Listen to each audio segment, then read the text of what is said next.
All right, part two, with one little note I forgot to add in part one. If you want to see a very excellent example about the US Navy's ship quality, their training levels, and really their technology that was leagues above the Japanese, in the tail end of World War II, there was something called the Last Stand of the Tin Can Sailors, if I got that correct, where a on paper fleet that should have been wiped out by a much larger one survived. And it's not like they won the battle, but they very much held their own. And they basically survived, which, against a superior enemy, surviving is winning. But, anyways, now going into the Cold War, Russia decided they were going to put as many ships on the surface of the ocean as they could. And that was their answer to the US. The US focused on ship quality. They had a max fleet of about 600 ships. That's what they intended to stay at. And then they focused on logistics, repair, upgrading. When the new ships would go onto the ocean, the old ships would come off. They would be decommissioned. And that was what they focused on.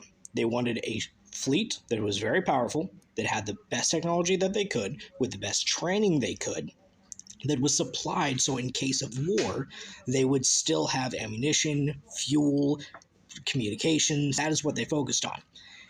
And nothing can really adequately describe how effective this was, as opposed to the Russian strategy of ocean denial. Basically, their plan was to take strategic bombers and launch anti-ship missiles, or the Soviet Union, same thing. And this was because their navy was absolutely no match, despite the fact that they had like 1,400 ships, with their entire policy just being as much of the surface fleet out there as possible. They had to go to strategic bombers because their fleets were no match. To the point that actually, once the Tomcat was introduced, this was effectively neutralized. They had one of their plans from their own stuff was to have a destroyer follow along as a sacrificial pawn, and then an attempt for strategic bombers to get a lock, which they couldn't.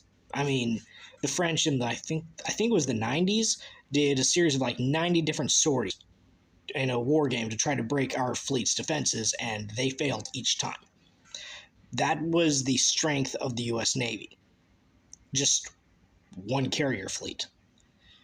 So yeah, the Russians attempted just a bunch of ships. It did not work. Continue in part three.